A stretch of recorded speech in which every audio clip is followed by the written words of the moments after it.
Pré-candidato, para começar a nossa conversa, eu gostaria de citar a última pesquisa eleitoral, o Atlas Intel, que o senhor está em terceiro lugar, atrás de Lula e Flávio Bolsonaro, porém na frente de ex-governadores, como Romeu Zema e Ronaldo Caiado. A que se deve esse avanço do senhor na última pesquisa? Seria talvez a sua estratégia nas redes sociais de ser mais agressivo? Ou seria outro fator de campanha? Eu acho que mesmo a queda do Flávio não me afetou tanto positivamente como todo mundo está imaginando. Eu já vinha numa curva de subida detectada pelas pesquisas Atlas, detectada pelo Google Trends. Quando você pesquisa termos no Google, você vai ver que eu estou num pico. Detectada pela aceleração do meu crescimento em redes sociais, pelo aumento do meu engajamento, ou seja, eu estou ficando cada vez mais conhecido. E estou ficando conhecido porque, de verdade, não é papo de candidato. Na verdade, eu sou pré-candidato, para ficar claro, pela legislação eleitoral. Eu trago propostas que são muito interessantes, eu trago uma perspectiva de futuro muito interessante, que para muitas pessoas ela é convidativa, para outras ela é atrevida e ela é muito ousada. Então, quando eu falo em desfavelização, em destruição do crime organizado, quando eu trago, por exemplo, a lei de responsabilidade gerencial sobre a administração dos municípios, as brigas que eu comprei com prefeitos ao redor do Brasil, isso traz esse cara tá propondo uma coisa muito diferente que ninguém tá falando. Então eu sou muito a novidade. E o que é novo vai crescer independente de qualquer coisa. Vou tendo a crescer mais do que meus adversários que estão fazendo uma pré-campanha muito baseada em, aguarda o Flávio cair que a gente sobe. No caso, os governadores. Então, na verdade, eu nem trato eles muito como adversários, tá? Eu acho que eles são...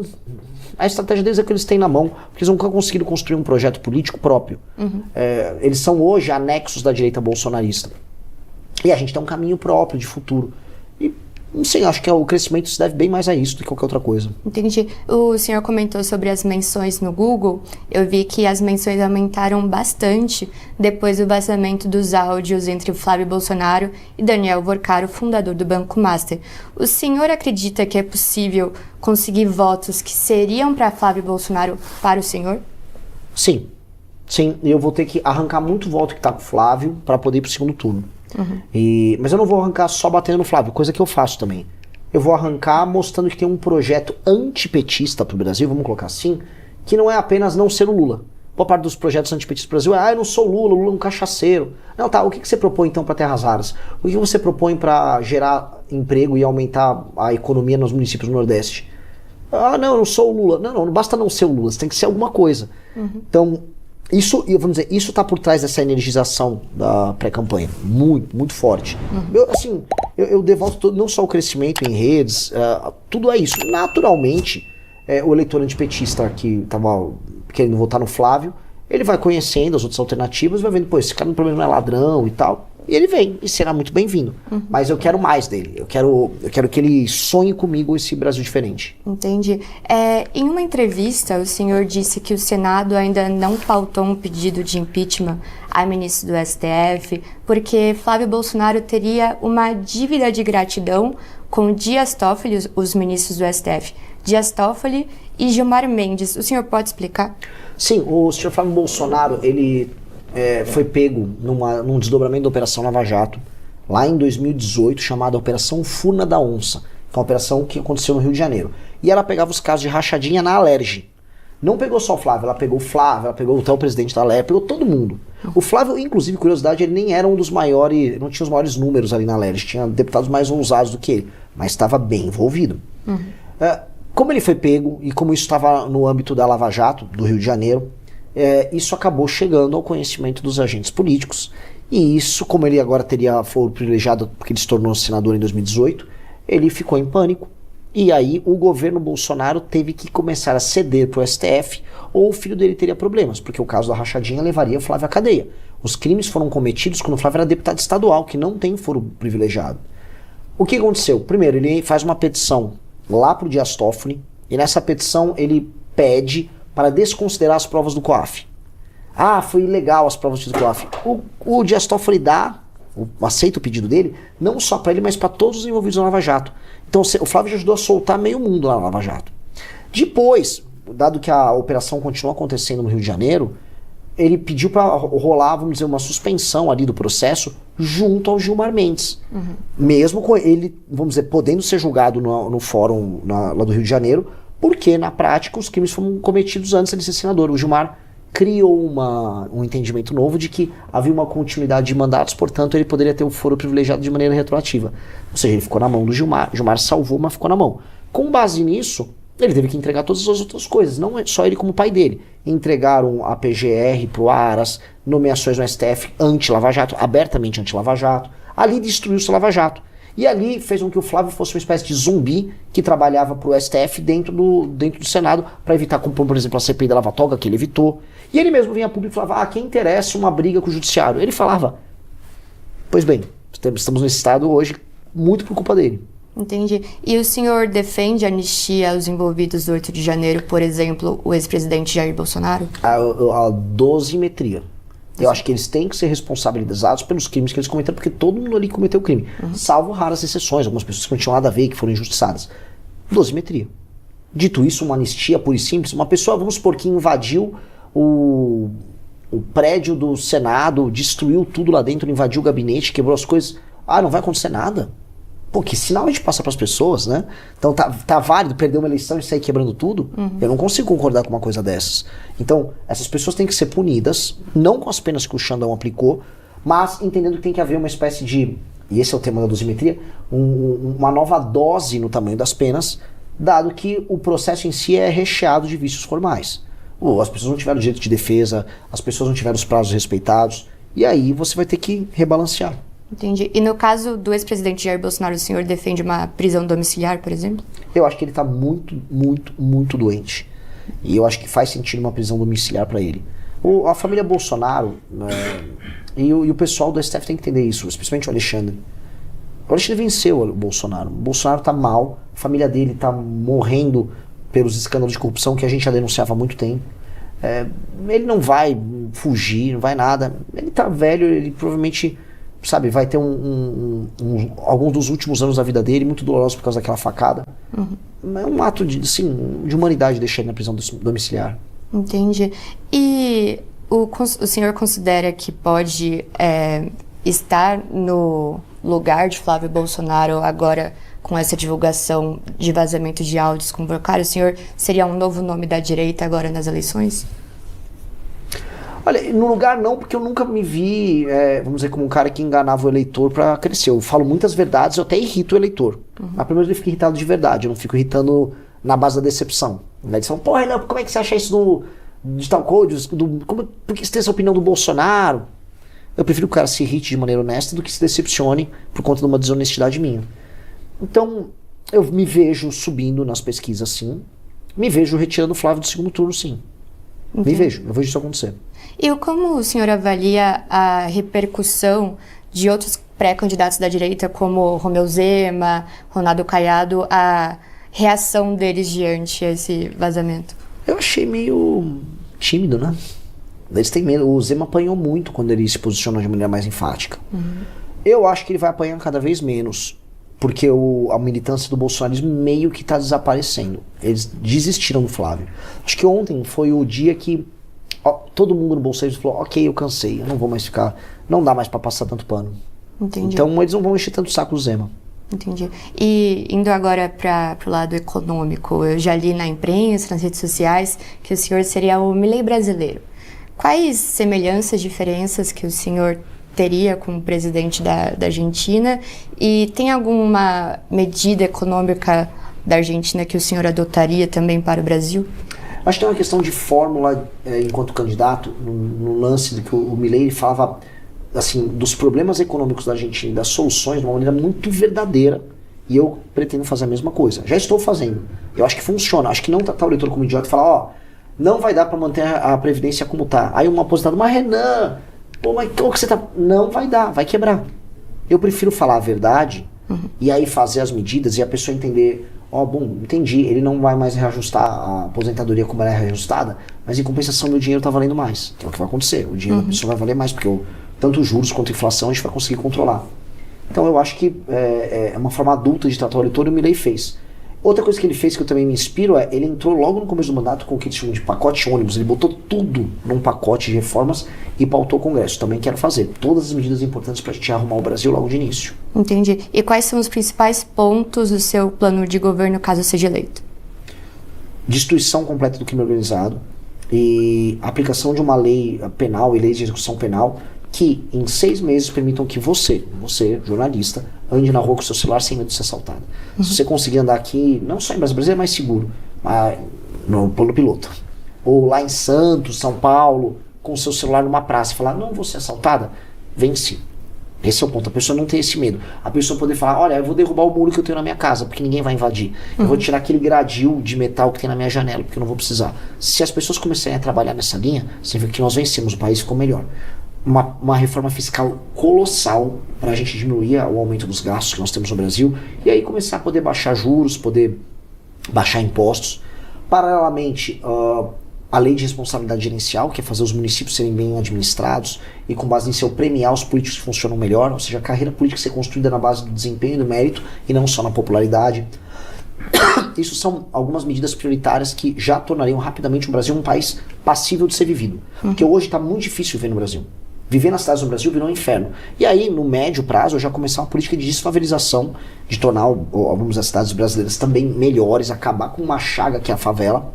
E 2 temas centrais que envolvem o mundo e o Brasil é terras raras, começar a fazer um bom acordo para que a gente traga as empresas para fazer não só a extração, mas o processamento no Brasil e instalar as indústrias correlatas com os ímãs, que são produzidos com terras raras, os equipamentos não só militares, mas equipamentos médicos que são produzidos, quer dizer, uma indústria de altíssima qualidade, semicondutor, e a indústria ligada a data centers, indústria de tecnologia, muito utilizando, vamos dizer, as matrizes energéticas renováveis que nós temos, por exemplo, no Nordeste. Entendi. O senhor concorda com o projeto de lei do Congresso de hoje? Ainda vai ser votado no Senado, né?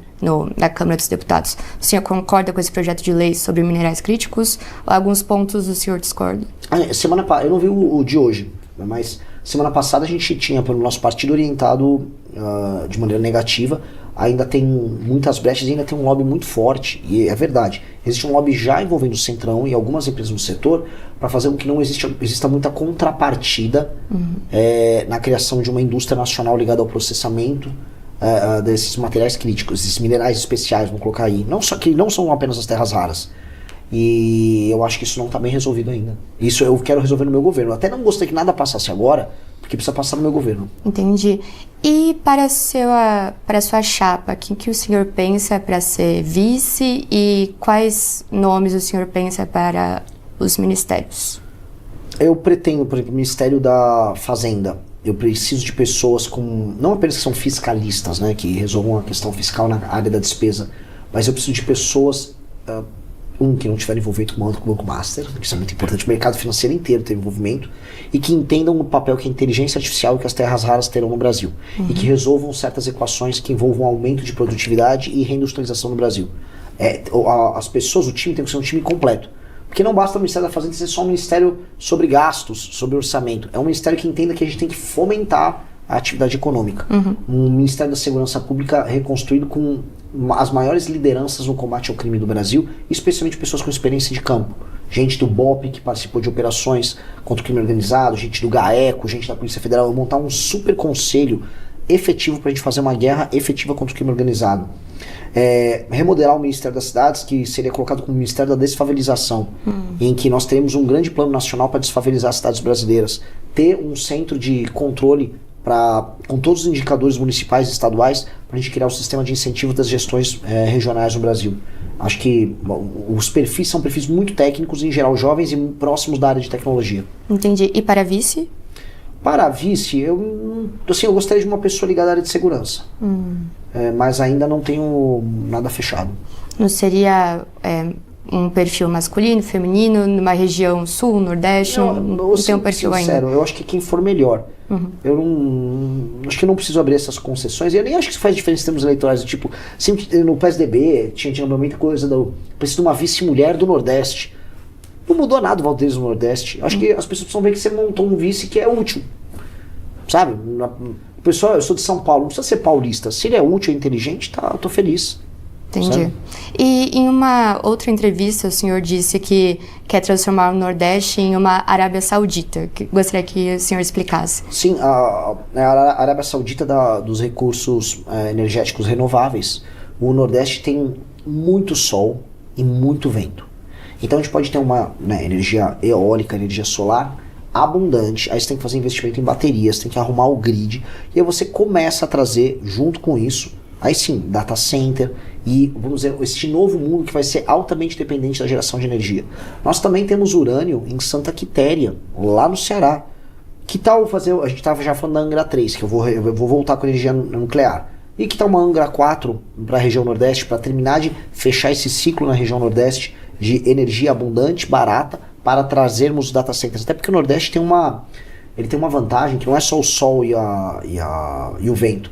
Ele está próximo dos grandes cabeamentos de fibra ótica com os Estados Unidos. Então instalar data centers no Nordeste é muito bom e faz muito sentido. Lá tem que ser um grande polo. Então quando a gente fala o Nordeste como Arábia Saudita, é o que a Arábia Saudita é com energia lá no Oriente Médio, nós sermos aqui nas Américas. Entendi. E como que o senhor vai conseguir mais votos na região, considerando que já vi em alguns vídeos nas redes sociais do senhor, criticando muito o Bolsa Família? Porém, a região Nordeste é uma das regiões que mais recebe o auxílio. Como o senhor vai conseguir mais votos nessa região? Olha, existem muitas pessoas que não recebem Bolsa Família no Nordeste, que trabalham e que elas se ressentem, que todo mundo quando fala do Nordeste está falando da pessoa que recebe Bolsa Família. O cara que é um entregador, a mãe de família que está trabalhando, que é agricultor, todas essas pessoas, elas falam, pô, eu existo, eu trabalho. E aí quando falam Nordeste, vou dar mais bolsa. Eu falo, eu quero trabalhar mais, eu quero ganhar dinheiro. São as pessoas do Nordeste, por exemplo, que migram para outras regiões também, que vão procurar, vamos dizer, um emprego, uma vida melhor. Eu acho que a gente tem que encarar o problema, porque a diferença entre o remédio e o veneno é a dose. Ou seja, o Bolsa Família para um pequeno contingente de pessoas que não pode trabalhar, ok. O Bolsa Família como, boa parte da população do Nordeste, 40% dos municípios dos domicílios do Nordeste estão no Bolsa Família, isso é um absurdo.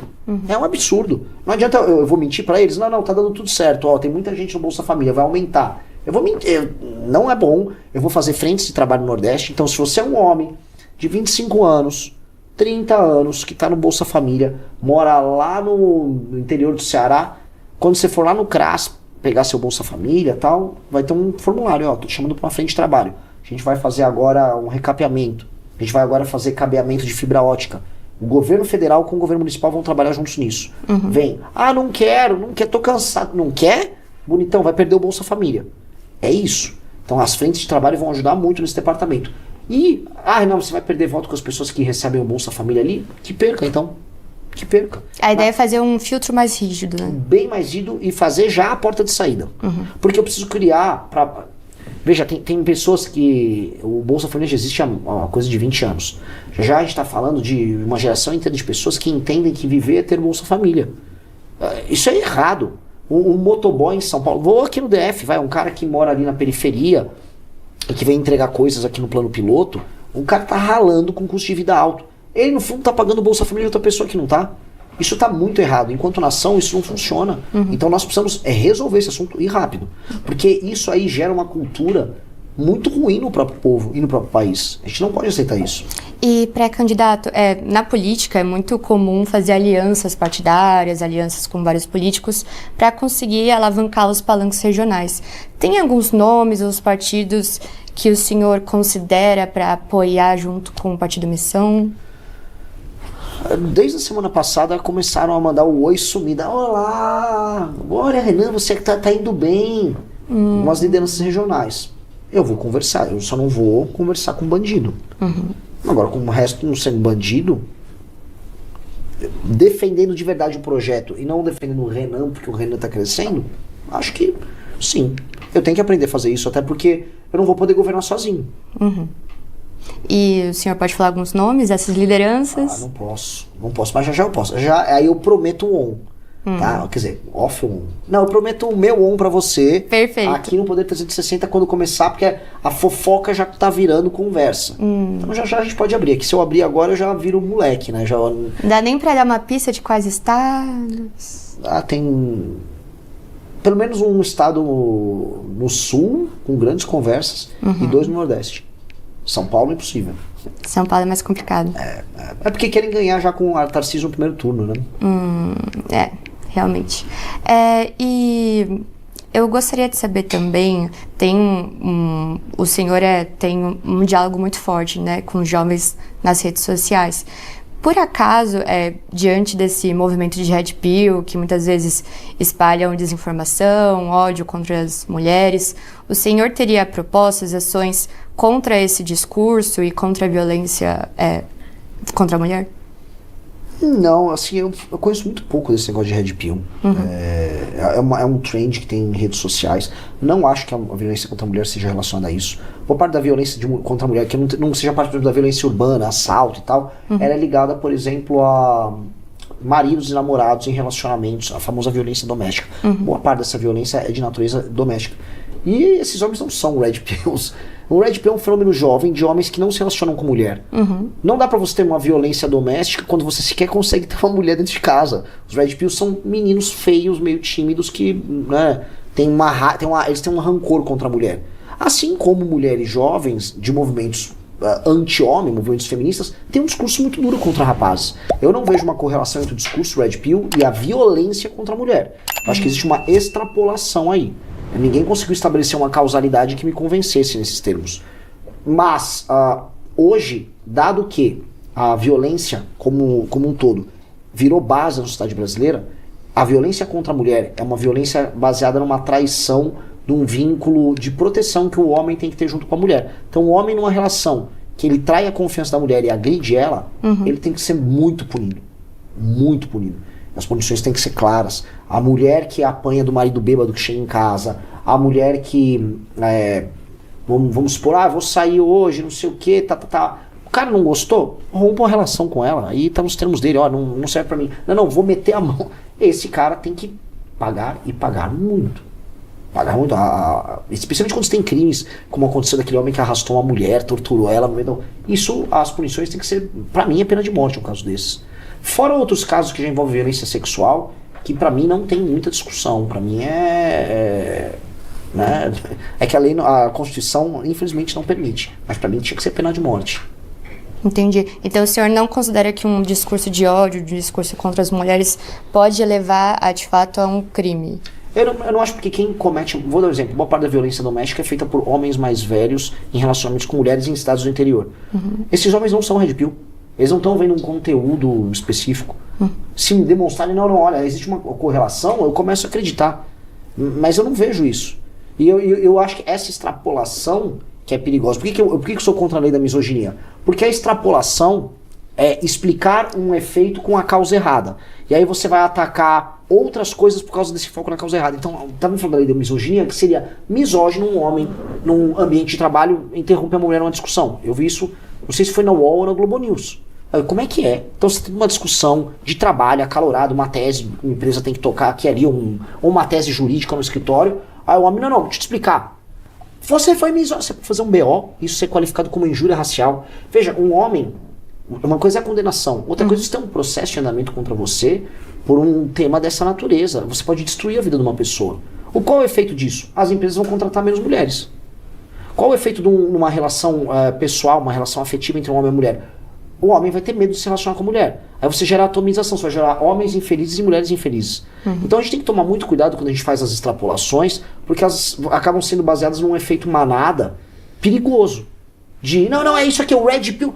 Pô, o Red Pill é um movimento que envolve jovens, urbanos, que realmente não se relacionam com mulher.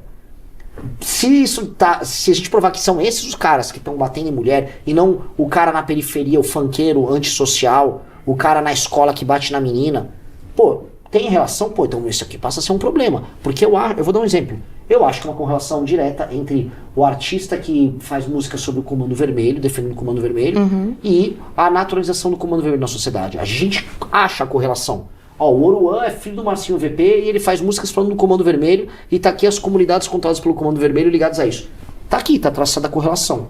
Se me mostrarem a correlação do Red Pill com esses crimes, eu começo a falar, isso aqui faz sentido. Até agora não me mostraram. Tem muito só diz que me diz. Entendi. Em relação ao Arthur Duval, o ex-deputado estadual de São Paulo pelo Partido Missão, ele se envolveu em algumas polêmicas relacionadas àquele episódio de áudios que ele chegou a ofender mulheres ucranianas. Eu gostaria de saber se esse episódio poderia desgastar sua candidatura com o eleitorado feminino ou não tem relação? Eu não sei. Eu não sei, não fui eu que soltei o áudio. 2, o áudio é um áudio meio nojento, mas em alguma medida elogioso, né? Ele tá lá se humilhando ali, como ela acha as mulheres bonitas. E é um áudio dele, que era um áudio privado dele, num ambiente privado. Eu acho que isso gera um dano pra ele. Eu nunca fui muito contaminado por isso. A questão toda na hora onde podem me responsabilizar. O que eu deveria fazer como líder político do grupo do Arthur? Expulsá-lo? O Arthur era um deputado estadual irrepreensível, com um trabalho irrepreensível. E inúmeras figuras políticas, vamos dizer, cometem erros políticos, crimes, e acabam sendo perdoados. Ele cometeu um áudio que ele pediu desculpas. Ele não gerou... Nenhuma mulher foi na Ucrânia, foi agredida, foi humilhada pelo Arthur. Aquelas mulheres receberam doações. O Arthur foi o maior doador privado brasileiro para o... Mas não foi um áudio elogioso, porque chamou elas de fáceis, né? Por serem pobres. Sim, como eu te falei, é um áudio com elementos meio nojentos. Dito isso, não é um áudio que ele tá falando que vai violentar alguém, que... Não, é um áudio escroto, mas é um áudio que homens soltam por aí. O desafio que eu deixo, especialmente para homens que ficam por aí chocados com o áudio do Arthur, abre o seu celular com suas conversas com seus amigos e mostra pra sua namorada. Mesma coisa para muitas mulheres, né? Ai, que áudios absurdos. Mostra as conversas com suas amigas quando vocês estão soltas, né? Vamos ver as atrocidades que vêm. Porque as pessoas no seu ambiente interno falam coisas. E no ambiente interno as pessoas têm o direito à sua intimidade. O Arthur não fez um statement público. Ele viu, atenção, elas são fáceis. Não. Ele estava falando num grupo dele. Vazou, ele se deu mal. Isso não pode definir a carreira política dele. É um problema que ele tem que lidar sempre. E eu, enquanto uma liderança, eu tenho que saber ponderar. E eu não vou cancelar um amigo e uma pessoa que lutou muito na nossa causa simplesmente por causa do áudio. Eu não vou. Eu acho que isso é desproporcional. Entendi. E em relação também a uma operação chamada Poço Lobato, deflagrada pela Polícia Federal em novembro de 2025, investiga um suposto esquema bilionário de sonegação fiscal e lavagem de dinheiro da empresa Refit. Segundo a Receita Federal, a empresa é uma das maiores sonegadoras de impostos, chegou a 70 bilhões de reais só em 2024. E um desses investigados dessa operação específica seria o senhor... O Cristiano Beraldo. O senhor Cristiano Beraldo, exato. Ele foi um membro ativo, né, do MBL e também um dos doadores do Partido Missão. Esse episódio específico pode, de alguma forma, desgastar a sua candidatura? Não, eu tenho apoiadores que estavam na Petrobras na época que a Dilma e o PT estavam saqueando a Petrobras. As pessoas não eram responsáveis pelo que aconteceu ali. O Beraldo é um consultor de muito tempo, trabalha nos Estados Unidos com empresas brasileiras nos Estados Unidos de muito tempo, e ele trabalhava com uma refinaria americana que tem, acho que, conexões com essa Refit. E ele conhecia as pessoas ali, etc. E acho que é do jogo. Nós não temos relação direta com isso. Legal, o Beraldo fez isso. E o Beraldo, quando veio a investigação que envolvia essa empresa, ele teve uma atitude muito digna e falou: estou me afastando não só do MBL, como da Jovem Pan. Que ele trabalhava na Jovem Pan. Ele se afastou, foi trabalhar na defesa dele e a vida seguiu.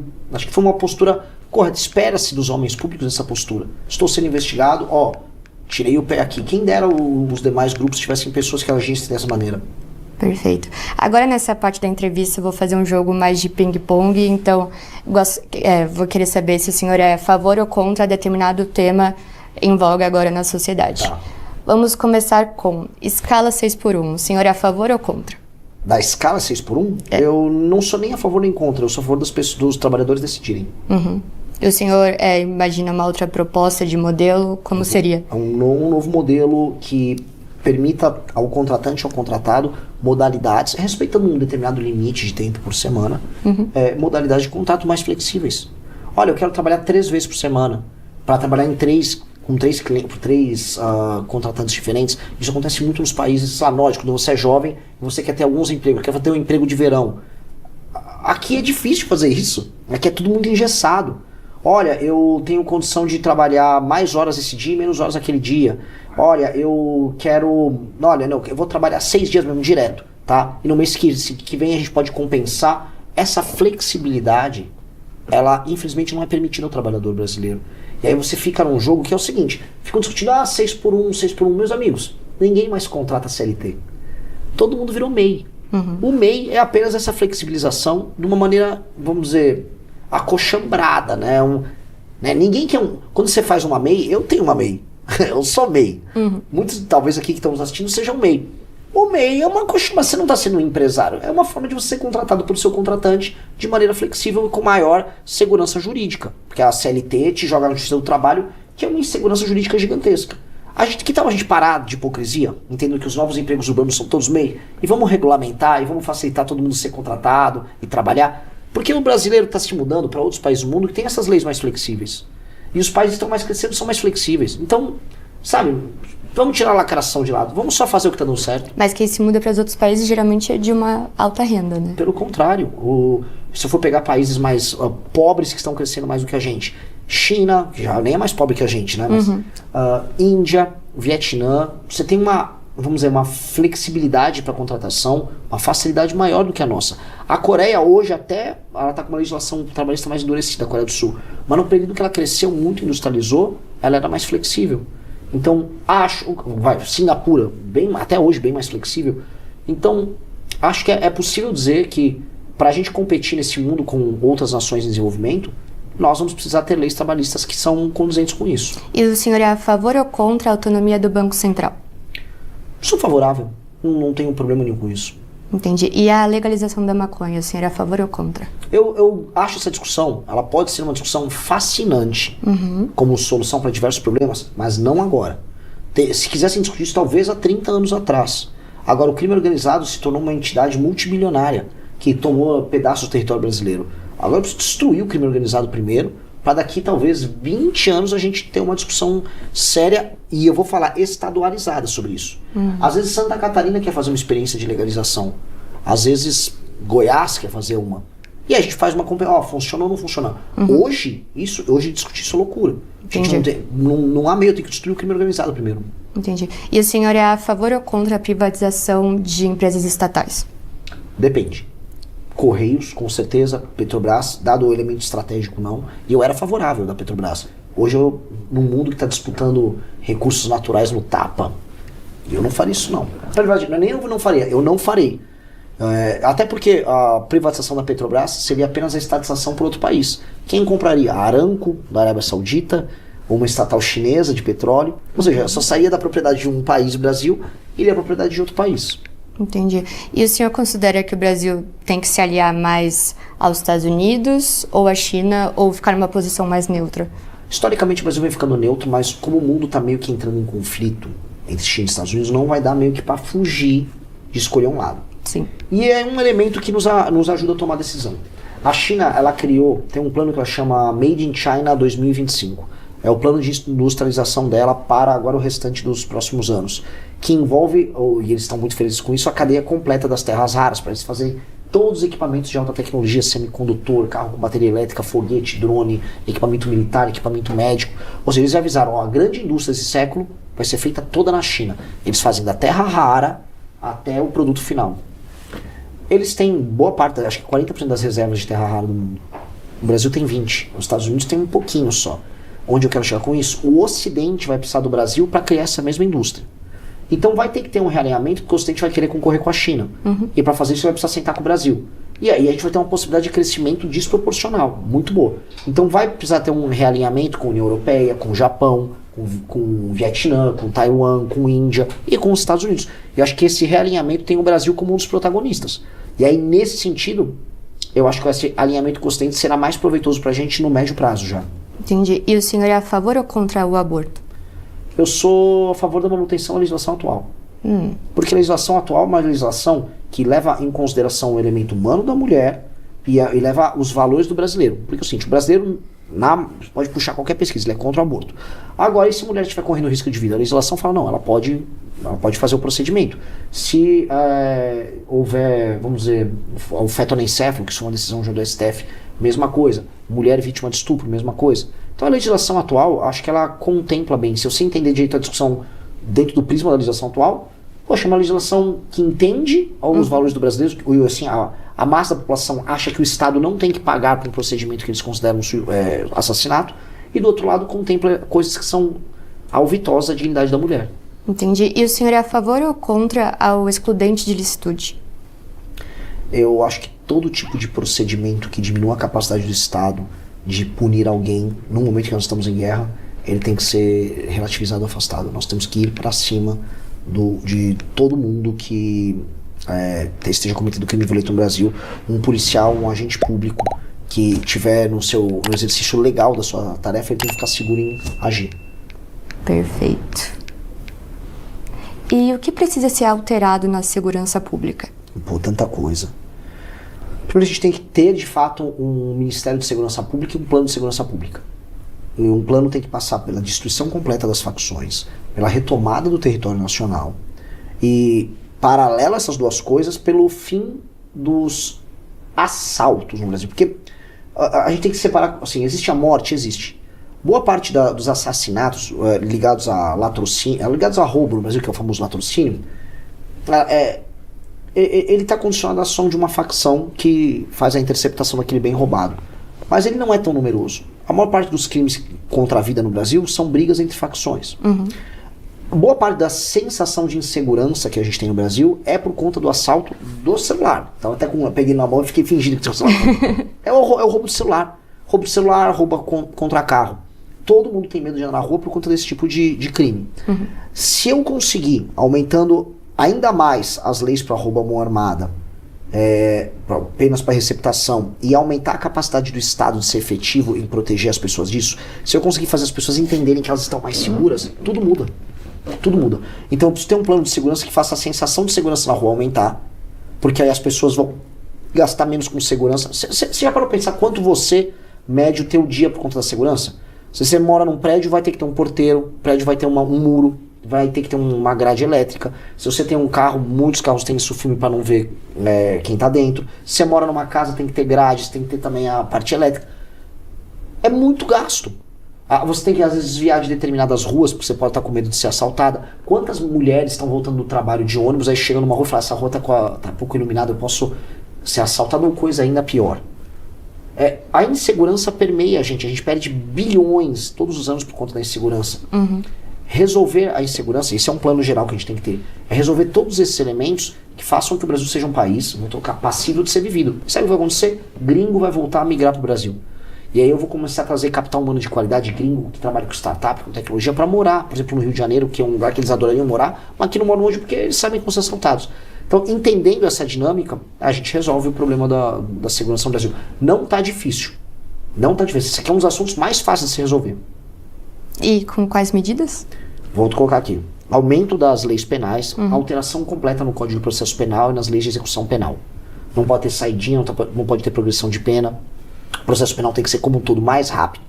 Para membros de facções, lei, direito penal do inimigo. Ou seja, a lei vai ser muito rápida e muito dura com eles. Não vai ter progressão de pena, não vai poder pagar fiança, acaba a presunção de inocência. Aí a pessoa, como assim que acaba a presunção de inocência? Se você tem tatuado o Comando Vermelho, tá andando com uma metralhadora num bairro, cara, você vai ser preso na hora. Ah, não, vai ter que ter uma coisa. Não. Se a inteligência do Estado detecta que você é membro de uma facção, você vai preso na hora. Eu estou presumindo que você está em cometimento de crime. Essa é a ideia do direito penal do inimigo. Você está em constante cometimento de crime ao ser membro de uma facção. Mesmo que mesmo não tenha sido você a assaltar. Hoje prenderam lá, tem uma operação lá com a Deolane.